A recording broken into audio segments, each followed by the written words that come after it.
જૂનાગઢના ભેસાણ પ્રેમ પ્રકરણમાં બે પરિવાર વચ્ચે થયેલી મારામારીમાં એક વૃદ્ધને ઈજા થતા મોત થયું છે, જેમાં ભેસાણ પોલીસે 9 આરોપીઓની ધરપકડ કરી છે। જૂનાગઢના ભેસાણમાં 2 દિવસ અગાઉ યુવક અને યુવતી પ્રેમ સંબંધને કારણે ભાગી ગયા બાદ બંને પરિવાર વચ્ચે ધીંગાણું ખેલાયું હતું, જેમાં યુવતીના દાદાને ગંભીર ઈજા થતા સારવાર દરમિયાન મૃત્યુ થયું હતું। જે બનાવ મારામારી બાદ હત્યાના પલટાયો હતો અને આ હત્યા કેસમાં ભેસાણ પોલીસ દ્વારા 9 આરોપીઓની ધરપકડ કરવામાં આવી છે, જેમાં 2 મહિલા અને 7 પુરુષોનો સમાવેશ થાય છે। જૂનાગઢ ડીવાયએસપી હિતેશ ધાંધલિયાએ જણાવ્યું હતું કે ભેસાણના 100 વારના પ્લોટ વિસ્તારમાં ફરિયાદી પ્રવીણભાઈ મોરજીભાઈ સોલંકીની ભત્રીજી 8 દિવસ પહેલા લખનનાથ ઝવેરનાથ ડાંગરના દીકરા યોગેશ સાથે ભાગી ગઈ હતી, જે બાબતનું આરોપી અને ફરિયાદી વચ્ચે મંદુક હતું। જે મામલે આરોપીએ ફરિયાદી સાથે માથાકૂટ કરી ભૂંડી ગાળો આપી હતી, તેમજ આ તમામ આરોપીએ ફરિયાદીના પિતા પર હુમલો કરી પથ્થરો ફેંક્યા હતા। આરોપીઓ દ્વારા પથ્થરો ફેંકવામાં આવતા મોરજીભાઈ સોલંકીને ગંભીર ઈજા થઈ હતી, જેને સારવાર માટે ભેસાણ સિવિલ હોસ્પિટલમાં ખસેડવામાં આવ્યા હતા અને પોલીસ દ્વારા આરોપીઓ વિરુદ્ધ સુલેહ ભંગ અને મોરજીભાઈ સોલંકીને ઈજા પહોંચાડવા મામલે ગુનો નોંધવામાં આવ્યો હતો। ત્યારે મોરજીભાઈ સોલંકીની તબિયત લથડતા તેને સારવાર માટે જૂનાગઢ સિવિલ હોસ્પિટલમાં ખસેડવામાં આવ્યા હતા, જ્યાં સારવાર દરમિયાન મોરજીભાઈ સોલંકીનું મૃત્યુ થયું હતું। જી બે શું હતું? મારી હું એની દીકરી છું અને આ મૂર્તિ બાપા છે એ મારા બાપ છે અને આ લોકો દારૂ વેચે, જુગાર રમે, દીકરીઓને શાળા કરે રાખે છે, વહુને કોઈને મૂકતા નથી।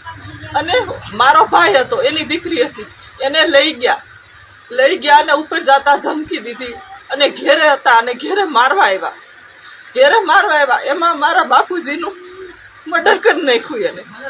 તો અમે એને વિનંતી કરી છે કે એને છે ને ફાંસીની સજા થાય, એને ફાંસીની સજા થવી જોઈએ। અમારે આનો ન્યાય જોઈએ, અમને ન્યાય આપવાનો। આજ તો અમારું કર્યું, કાલ બીજાના 12 ગામના આવીને અહીંયા રહેવા અહીં ઘરી ગયા છે અને અહીંયા બધાને હેરાન કરે છે અને ઉપર જતા ધમકી દે છે। શું કામ ધંધો લોકો શું કરે છે?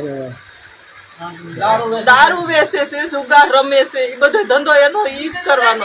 દીકરીઓને રાખે છે, દીકરીને લઈ જઈને વેચી નાખે છે, બધું કરે છે। તમારા બાપુજીનું શું કહ્યું? મારા બાપુજીનું મર્ડર કરી નાખ્યું એને। ઘેરે હતા અને મારવા આવ્યા, બધાય 50 જણા મારવા આવ્યા અને મારા બાપુજીનું મર્ડર કરી નાખ્યું એને। અમારી દીકરી લઈ ગયા છે અને ઉપર જતા મારવા આવ્યા, મારા બાપુજીનું મર્ડર કરી નાખ્યું એને। અમને ઇન્સાફ દો આનો। આ મામલે ભેસાણ પોલીસ દ્વારા ભારતીય ન્યાય સંહિતા કલમ 103(1), 125(1), 115(2) તેમજ 54 અને જીપી એક્ટ કલમ 135 નો આ ગુનો કરવા મામલે આરોપીઓ વિરુદ્ધ કલમોનો ઉમેરો કરી ફરિયાદ નોંધવામાં આવી હતી। ત્યારે ભેસાણ પોલીસ દ્વારા રાહુલ લખનનાથ ડાંગર, લખન ઝવેરનાથ ડાંગર, સાગર રામજી, સંજય રામજી, ગીતાબેન લખનનાથ, વિજય સંજય, સનાભાઈ ભીખાભાઈ, ગીતાબેન અને રવિભાઈ જયંતિભાઈ નામના 9 આરોપીઓની ભેસાણ પોલીસ દ્વારા ધરપકડ કરવામાં આવી છે। મારું નામ રાજેશ છે, મુરજીભાઈનો દીકરો, અને અહીંયા છે ને અહીંયા દારૂના ધંધા કરે છે, છોકરીઓને ફસાવે છે અને ભગાડીને લઈ જાય છે, વેચવાના એના ધંધા કરે છે સાહેબ। શું પ્રકરણ બન્યું? તો બાપાને શું કઈ રીતનું? અમારા બાપુજીને એને મારી નાખ્યા છે, મર્ડર કરી નાખ્યું છે। અમારે ન્યાય જોયું। અમારી દીકરીને લઈ ગયા, દારૂના જુગારના ધંધા કરે છે, આજુબાજુ વાળાને છે ને હેરાન કરે છે, એટલે ધમકીઓ આપે છે અને અમને સતાય અમારી દીકરી લઈ ગયા તો સતાય અમારી ઘરે અમને મારવા આવ્યા અને અમારા બાપુજીનું છે ને મર્ડર કરી નાખ્યું છે।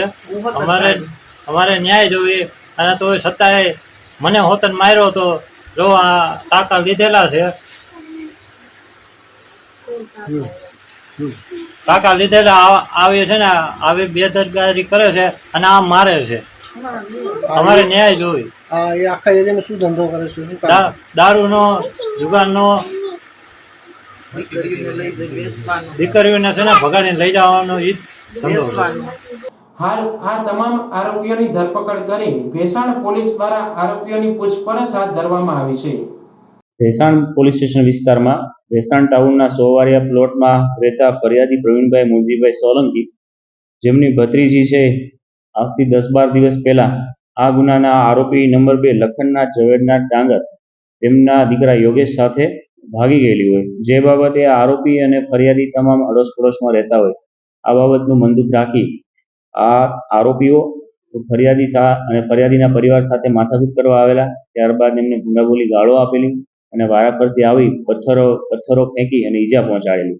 આ જ્યારે પથ્થરો ફેંકવામાં આવેલા તે સમયે ફરિયાદીના પિતા મુરજીભાઈ ગાંડાભાઈ સોલંકી, જે 70 વર્ષના હોય, તેમને ઈજા થયેલી અને સારવાર માટે છે એ તેમને ભેસાણ હોસ્પિટલમાં લઈ ગયેલા. ત્યાં છે ભેસાણ પોલીસ દ્વારા ભારતીય ન્યાય સંહિતાની કલમ 352 એટલે કે સુલે ભંગ કરી ઉશ્કેરવાના ઈરાદાથી ઈજા પહોંચાડવામાં આવે તે બાબતનો ગુનો દાખલ કરવામાં આવેલો. ત્યારબાદ આ જે મુરજીભાઈ છે તેમની તબિયત વધારે ખરાબ થતા જૂનાગઢ સિવિલ હોસ્પિટલમાં સારવાર માટે લઈ આવવામાં આવેલા અને જ્યાં સારવાર દરમિયાન છે તેમનું ડેથ થયેલું. આ બાબતે ભેસાણ પોલીસ દ્વારા ભારતીય ન્યાય સંહિતાની કલમ 103(1), 125(a), 115(2) આ ઉપરાંત 54 અને જીપી એક્ટની કલમ 135નો ઉમેરો કરવામાં આવેલો અને આ જે ગુનાના આરોપીઓ છે, આરોપી નંબર 1 રાહુલ લખનનાથ ડાંગર, લખનનાથ ઝવેરનાથ ડાંગર, સાગરભાઈ રામજીભાઈ, સંજયભાઈ રામજીભાઈ, ગીતાબેન લખનનાથ, વિજયભાઈ સંજયભાઈ, ચનાભાઈ ભીખાભાઈ, ગીતાબેન, રવિભાઈ જયંતિભાઈ, આ તમામને 9 આરોપીઓની ધરપકડ કરવામાં આવેલી છે અને હાલ આ ગુનાની તપાસ ભેસાણ PSI ચલાવી રહેલ છે. તમામ આરોપીઓ અન્ય કોઈ ગુનામાં સંકળાયેલા? હજુ સુધી એમના કોઈ ગુનાહિત ઇતિહાસ સામે આવેલો નથી, પરંતુ હવે તેમના છે રિમાન્ડની કાર્યવાહી કરવામાં આવશે.